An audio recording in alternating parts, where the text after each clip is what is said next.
Bonjour à tous, bienvenue dans cette vidéo de présentation de la troisième phase de DEFCON 1, la phase de production. J'ai choisi de vous la présenter au travers de la République populaire de Chine, car ce bloc a quelques capacités spéciales de production et ainsi vous pourrez avoir un aperçu de l'asymétrie du jeu. Lorsque l'on joue la Chine, la première chose à faire lors de la phase de production est de placer une unité motorisée grâce à la capacité garde rouge. Cette unité bonus se place toujours au Yunnan, 1 ou 2. La plupart du temps, les unités sont produites dans les usines. Chacune peut produire une unité gratuitement par tour. Je dispose de mon usine de départ en Hebei, mais également d'une usine à Taïwan que j'ai rendue opérationnelle le tour précédent.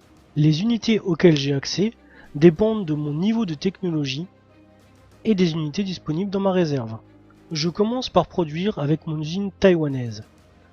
Je choisis une escadre de croiseurs que je peux placer dans une zone maritime vide adjacente à mon usine. Donc soit en mer du Japon, soit en mer de Chine ou en Pacifique 3. Je choisis la mer du Japon. Ensuite, avec mon usine de l'Hebei, je vais produire une armée blindée. Je peux la produire sur le même territoire que mon usine, ou bien dans un territoire adjacent comme par exemple le Sichuan. Je peux également la produire à Taïwan grâce à l'adjacence qui est octroyée par mon escadre de croiseurs en mer du Japon. Je choisis de la placer à Taïwan. En théorie, mes usines ont fini de produire.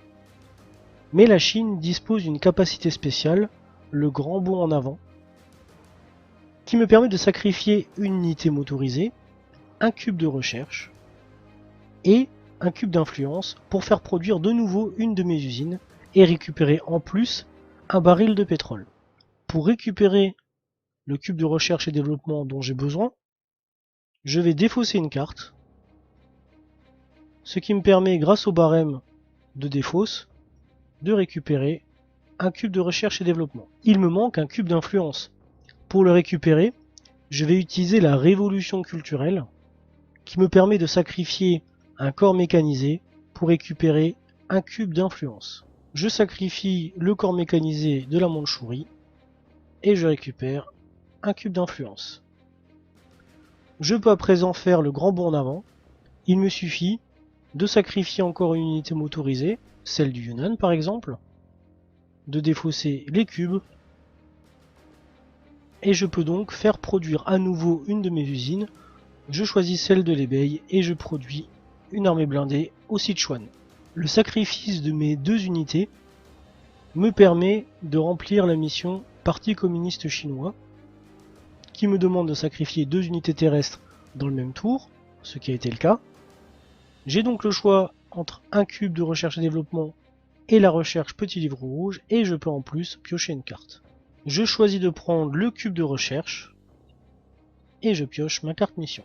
On remarquera qu'en utilisant à fond mon arbre technologique et en sacrifiant des troupes de faible et moyenne puissance, j'ai pu produire mes deux armées les plus fortes, ainsi que ma flotte la plus puissante pour l'instant.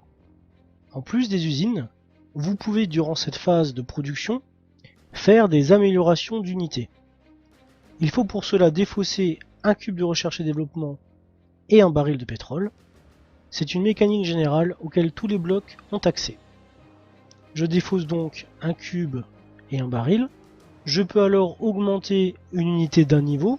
Par exemple, je pourrais transformer la division motorisée du Tibet en un corps mécanisé, ou bien encore transformer un marqueur de contrôle, donc valeur 0, en unité motorisée, par exemple ici au Jingyang. C'est ce que je choisis de faire au final. Enfin, la phase de production permet à partir de DEFCON 3 de produire des armes atomiques. Je dispose de missiles intercontinentaux et de bombes A. Je peux donc défausser 3 barils d'uranium pour placer un silo de missiles nucléaires, par exemple sur Jingyang 2. Voilà pour cet exemple de phase de production. Je vous remercie d'avoir regardé la vidéo et je vous dis à très bientôt pour la phase atomique.